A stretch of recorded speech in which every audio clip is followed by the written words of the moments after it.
of America's greatest heroes. Natalie?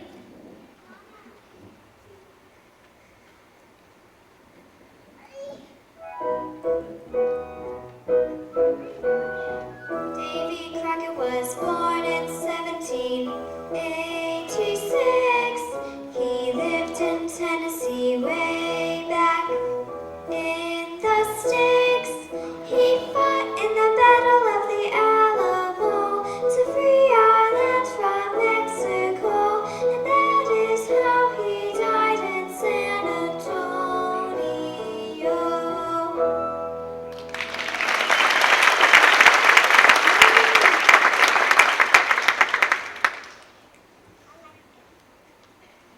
That was a very nice report. Thank you, Natalie. Oh my, who's that yawning? That wasn't very nice. It was me. Who are you? I'm Puck, and I yawned sorry because that report was boring. I told you never to interrupt a teacher's class unless you were invited. But did you hear that report? Yes, and I thought it was very good. What's important is that we learned something about Davy Crockett. Well, if you would have kept your big mouth quiet, you might have learned something. How can we learn anything if we are asleep? Excuse me! But who are you two? And why do you think you could just barge in here and disrupt my class? I'm sorry. Let me explain. My name is Portia. I'm named after a magnificent lawyer in Shakespeare's play, The Merchant of Venice. I'm the voice of facts, truth, logic, and common sense. Yeah. Blah, blah, blah. She's the one that does all the talking. Typical lawyer. Then who are you? I'm Puck, the symbol of fantasy, make-believe, and folklore. The only voice you are is the voice of lies, exaggeration, and poppycock. Well, it seems to me that you're both pretty important. I am. I mean, she's not. I am. You are not. Please, not in front of the children. You'll have to excuse my friend here. The simple facts are never enough for her. Come on, Puck. Let's leave this nice class alone and let them get back to their reports. But maybe we can help them make their reports more interesting. Oh, sure. I know what you mean by more interesting. You mean more ludicrous. Now, come on. Why not? That's what they want. More interesting. People want the truth. But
1786.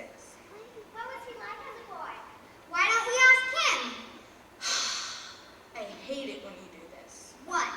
Make them think that they can bring back any historical character anytime they want. But they can by just reading or using their imagination. Well, I suppose it can be true. You can use your imagination anytime you want.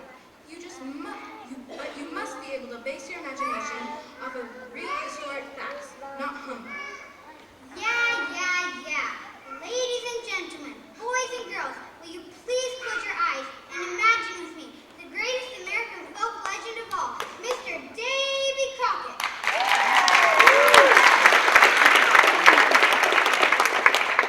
Hi, kids. Did any of you guys see a big old bear running by? He's my friend, Old Death, I like to call him. That old bear has been hanging around me since I fed him that piece of alligator that I rode across from the Mississippi River bareback. Is that really true? You bet your shooting finger it is. Well, I don't know what you mean by Quaker oatmeal lady. I did marry this pretty gal named Polly. When I was 18, all the settlers got together to celebrate the end of harvest time. People were singing, dancing, and playing the banjo and fiddle.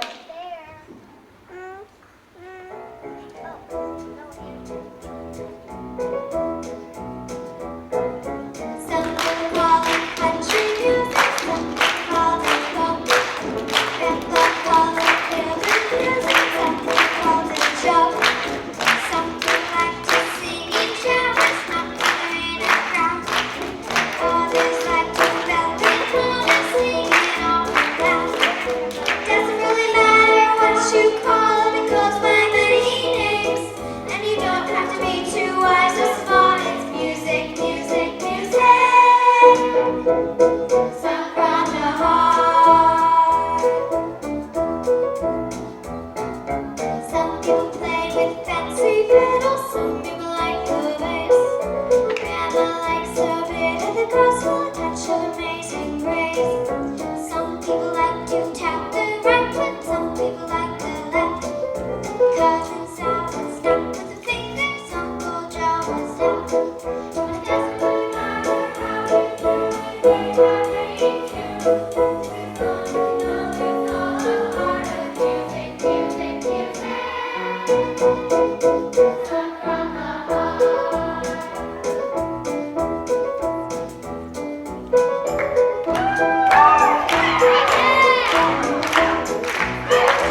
something just kept telling me I had got to her and introduce myself.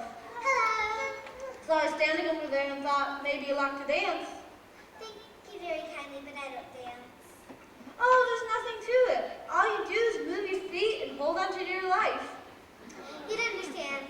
I'm a Quaker. There's no reason for a Quaker over dancing. You still don't understand. I'm a Quaker. Oh, that's fine. I don't mind. I'm a trapper. A Quaker is not a religion. A job. It's a religion. We don't believe in dancing in public. Is that so? Either you stop Quakering or I'll stop dancing. And since I don't like dancing that much anyway, you win. And so that's why I met Mrs. Polly Finley Crockett. We were married within the year. Moved out west to start a family. We got 2 wonderful, healthy boys. Exactly like you, except they're boys.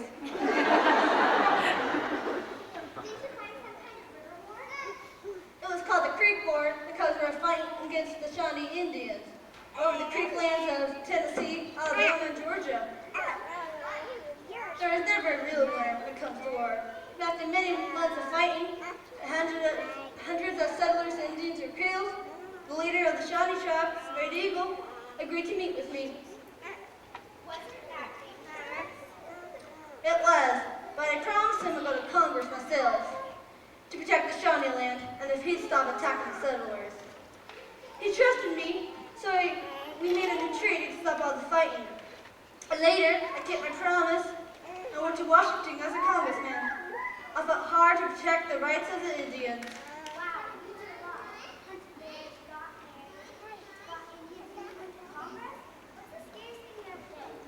Well, probably getting married. This is probably the scariest time in my life when I had to help my friends in Texas.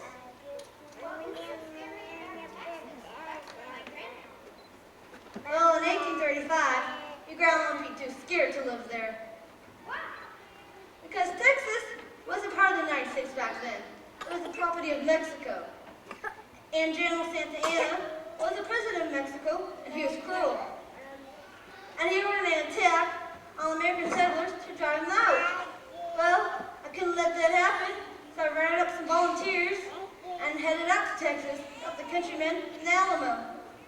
And by the time we got there, we saw 2,000 Mexican soldiers outside the mission. And there were less than 200 Americans inside the fort. Now that's when I got scared. Well, what happened? I don't think I should go on. It was not a pretty sight. Well, is it the truth? I'm afraid so. I wish this part of the story was the tall tale. It's all the gospel truth. Then you gotta tell us. You see, sometimes the truth is more exciting than a tall tale. Okay. Sometimes you're right, but go on with the story, Colonel Crockett. Well, our leader was Colonel Jim Bowie. That's the guy.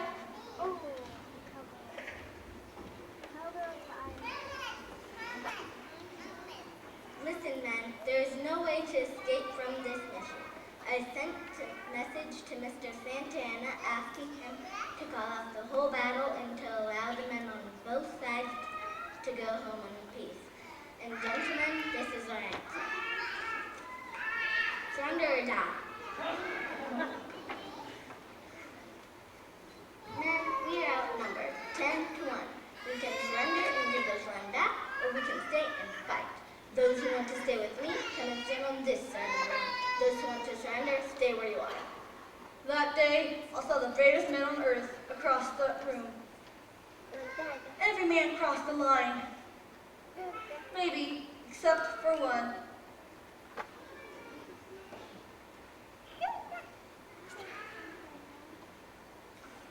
Raise the red flag, men. We fight toward death. And that's what happened. 11 days of unending fighting. When it was all over, all the Americans lost its life, and over the 2,000 Mexicans were killed. For years to remember. Remember the Alamo was the cry battle for our battles to gain Texas independence.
Crockett?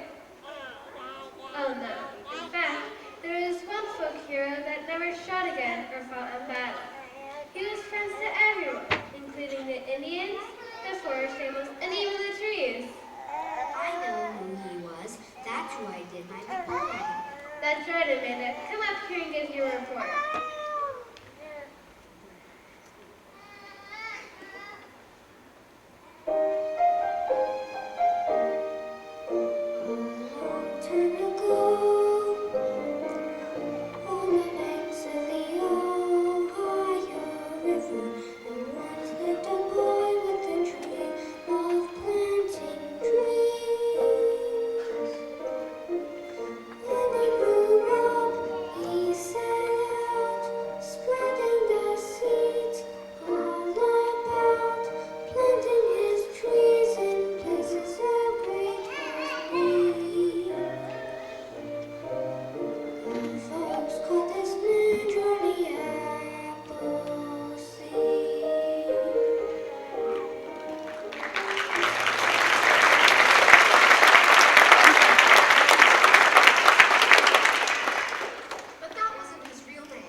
Everyone knows him by the name Johnny Appleseed.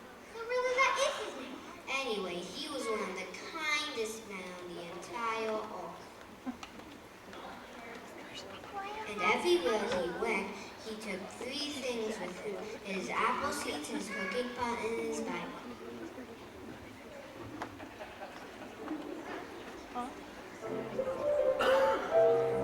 The Lord is good to me, and so I thank the Lord for giving me the things I need, the sun and rain and the Appleseed. Yes, He's been good to me.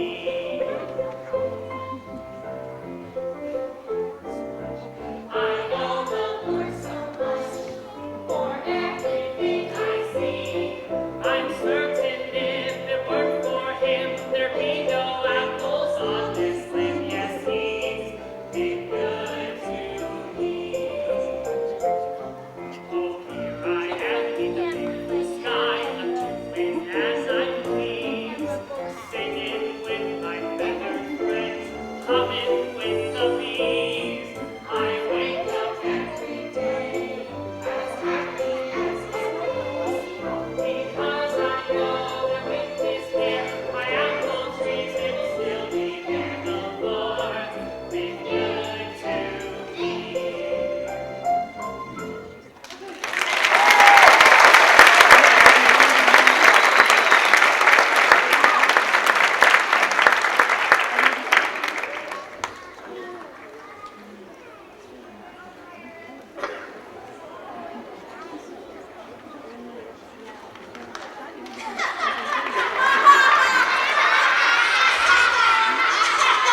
Now wait 1 apple picking minute.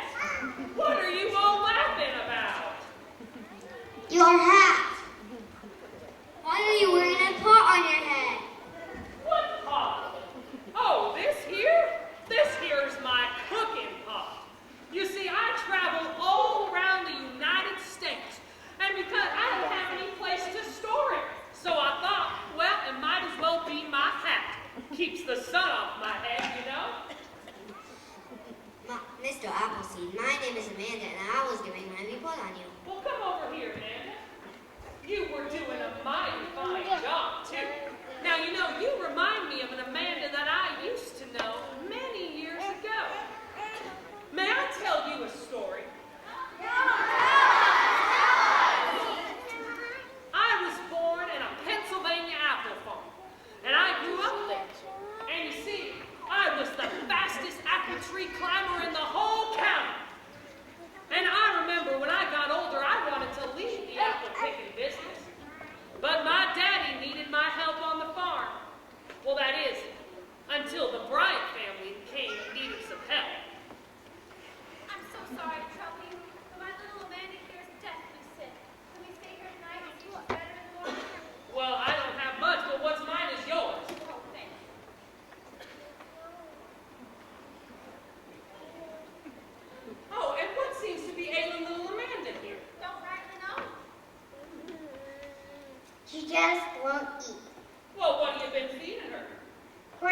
culprit. Well, I'm not much of a meat eater myself, Amanda, so don't bother it too much. But let's see, maybe we can try something different. I'm just afraid she doesn't eat. Just go with her away. Well, let me see here. I'm not a doctor or nothing, but, you know, I have been known to make a mean batch of applesauce with some little spices and herbs I throw in myself. Let me see her for a moment. Oh, come on, little thing. You were barely anything. Why don't you take a bite of Uncle Johnny's applesauce? There you go. Now, what's your name, little lady? Aaron. That's a mighty fine name. Do you believe in praying, Aaron? Yes, sir, I do. Good, because by the looks of little Amanda here, she's going to need all the prayers we got.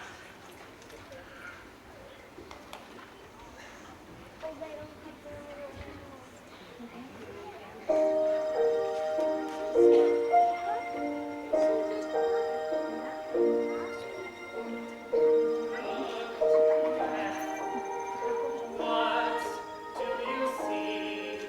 The flowers and me. I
mighty good one at that, if I say so myself. And this is my dessert, chef, cream puff. Yeah, that's it. These have got to be your friends. They look like they would know you. As a matter of fact, they are. These guys know everything about the great land of America. Bob, I've heard them sit around for hours in the logging camps, say the greatest story they've ever heard. I bet there isn't a single thing that they can't explain, from how we have the Mississippi River to why the pine trees are in Oregon. Why do they keep yelling that? Oh, my fine lady, that's the cry of all lumberjacks. Why, it's the greatest sound of all. It's dinner time. All right, now, what is it that you want to know about this great land of America? How about tell the kids how we got the Great Lakes? You mean to tell me you don't know? Well, boys, it's time they learned, isn't it?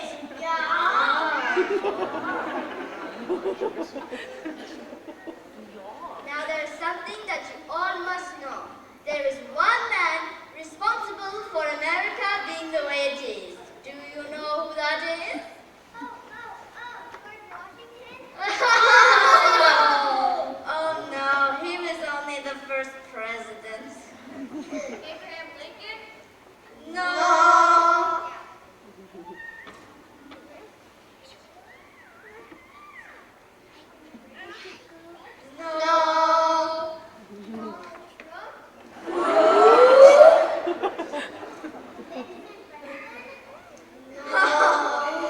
Good guess, but no. He made the lightning rod and the bicycles. He was a good man. But it wasn't old Benjamin. Tell him who it was, boys. Paul Bunyan! Right. So Paul Bunyan has a greater influence on America than George Washington and Benjamin Franklin? That's a good one.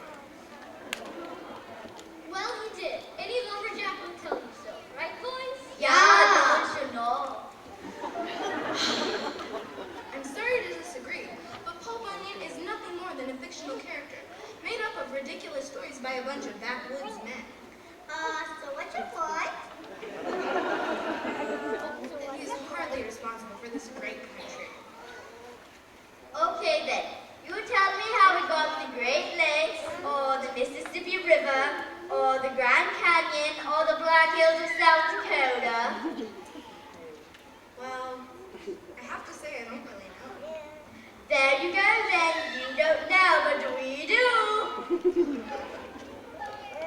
Paul Bunyan made all those great places in America and more. This is outrageous! Exactly. Fine! I give up! Believe what you want! Oh, we do.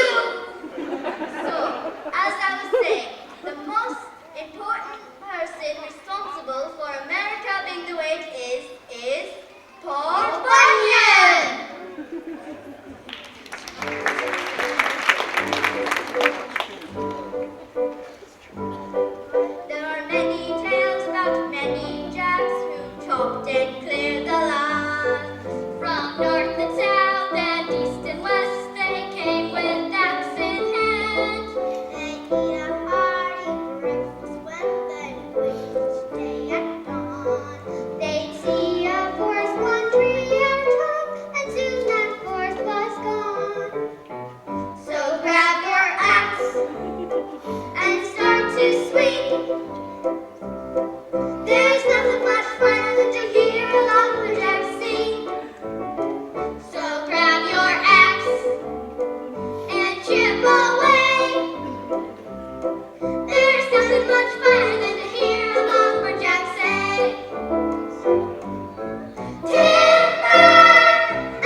The truth is there was never such a man as Paul Bunyan. He's just a legend. He's just folklore. He's not real. If it wasn't for fiction, you wouldn't be here today. Remember, the two of us came from the imagination of William Shakespeare. And if he's not real, then let me ask you a question.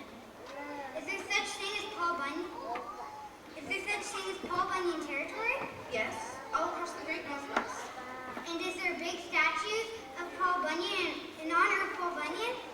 Yes, I believe there's one in Oregon, North Dakota, and Minnesota.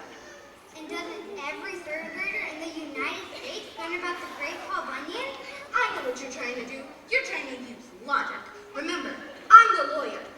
You're trying to blur the lines between fiction and fact, but I'm on to you. That's right. I'm trying to say we need to keep them separate. Why, if it wasn't for fiction, we wouldn't be here today. Remember, the two of us came from the imagination of William Shakespeare. Well, I never really thought of it that way.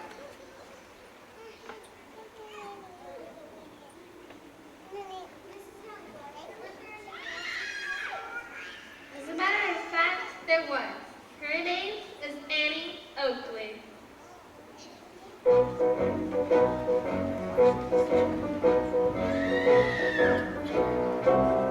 Ladies and gentlemen, boys and girls, gather around for the show of your life. It's live, it's real, it's Colonel Buffalo Bill's Wild West Show. The sharpshooters on the plane, including the greatest female sharpshooter, Annie Oakley. Wild West Cow. Gather round, join on in, we're going to see the greatest show that's ever been. It's got action and adventure, and it's magic in your feet, and it's nothing like nowhere in the whole United States. Colonel Buffalo Bill's Wild West Show, the greatest shows around. The kids are flying great, the cowboys there to save, the prettiest little girls from town to town. They'll run there, they'll break down, and then they'll give a hand. All the greatest shows from way out west. They're rising one way in, and soon you'll come to see it. The brothers gonna show above the rest.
Any distractions could be deadly.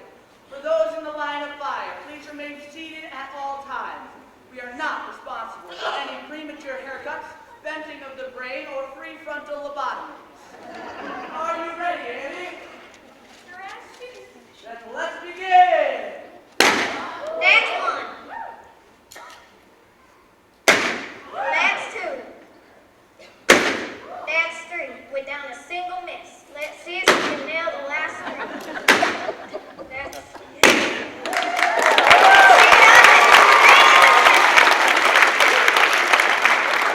She does it. Ladies and gentlemen, boys and girls, please give a big round of applause to Annie Oakley.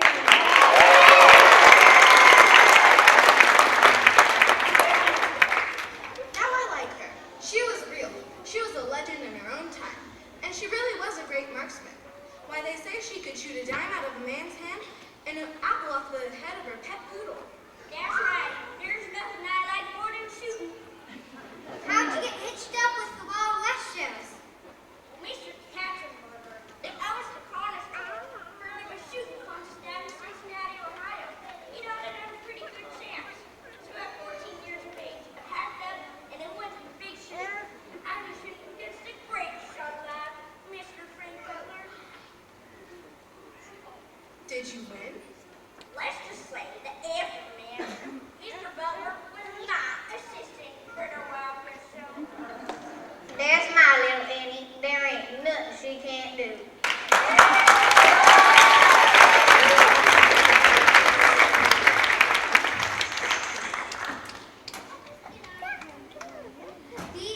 These tall tales have been pretty entertaining, huh? Yes. I guess they were pretty entertaining. I guess tall tales can be fun when they provide important lessons about our lives, our country, and our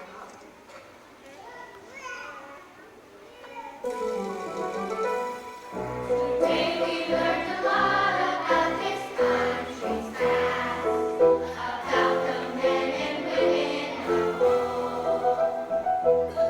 But something even more we discovered here is different ways that stories are told. See, Davy Crockett's true life was a hero tale. Then later on his stories got stretched. Oakley and John Appleseed, real people who became more famous. Then Bunyan and the rest were never real at all. But still, their legends hold up well. Whether fact or fiction, There is no contradiction. Stories have fun things to tell. So give me that tall tale any day, and give me that tall tale come what may, and give me that tall tale any old way, 'cause that's the spice that makes life nice. So tell me some crazy imaginary whopper. don't forget the facts and history's proper. Give me that tall, tall tale.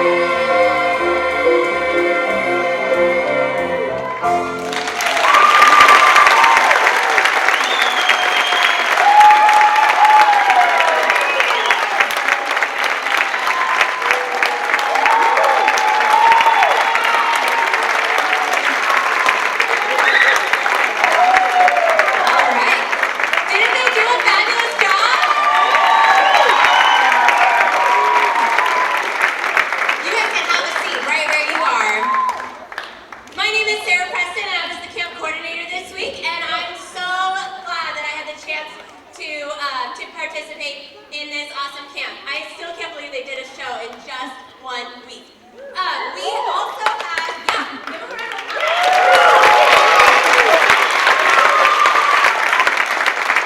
If you thought that was fun, we have 2 more weeks of camp after this. On Monday, we started Under the Sea Camp, which is for this same age group, ages 4 to 12, and it's going to be held at Vintage Faith Church. And then the week after that, we actually have a teen 11 to 18, and it's here at Twin Lakes, and it's Campside Story. It's kind of a spin-off of West Side Story. And so if you're interested, please grab a flyer. It's a really great, fun week, and it gives them a lot of, as you can see, a lot of stage time and really great experience. So that's super cool. And so I also wanted to recognize some people. And so the first group of people I wanted to recognize are the counselors. And so counselors, if you can stand up.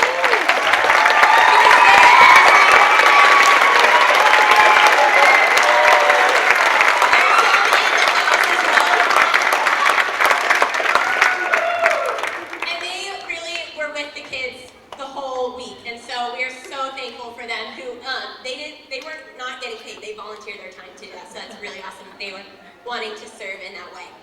Plus they got to do some really fun dances. Cool. And so the next group of people I want to recognize are the artistic people who made the whole thing possible. And so the first two I want to bring up are Tom and Kaylin Ashley.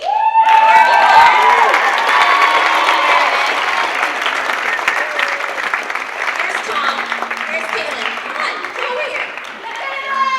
Tom was our assistant vocal director. Thank you. And Kaylin was our assistant director.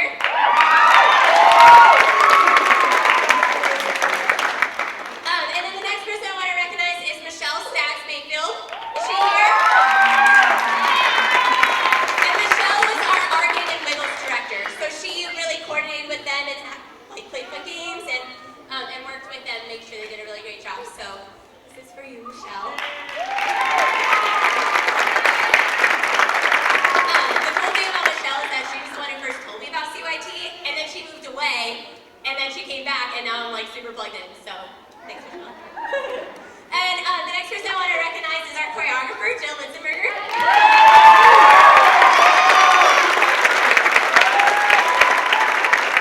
And so she did a fabulous job this week. Thank you so much. Master Jack Wilkins, our vocal director.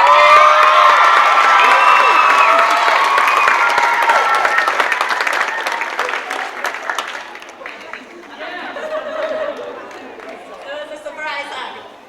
And then finally, our director of the camp, Mrs. Bonnie Evans.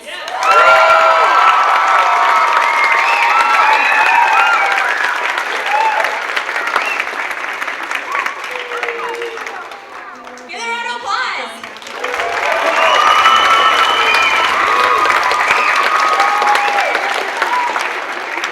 They're like, can we please get off the stage now? So if you are like, wow, that was so cool on this camp, we don't just do camps, we also do classes and productions, full-scale productions throughout the year. And so in your program, there's a little blurb about it, but in the fall, we're doing a production of Annie, which is gonna be super fun. Raise your hand if you're gonna do Annie up here on the stage. So we have classes that run for 10 weeks, and during that same 10-week week of classes, they get to kind of hone their skills in classes, and then they can audition to be a part of the production. And so it's a really great experience for them. And so we have Annie in the fall, and then in the winter, we're actually doing Beauty and the Beast. Very exciting.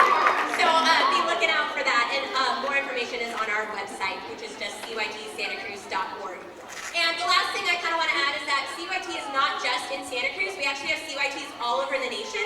And one thing that's really cool is that CYT has its own theme song. And so students all over the nation learn this theme song, and they dance it together at the end of their showcases.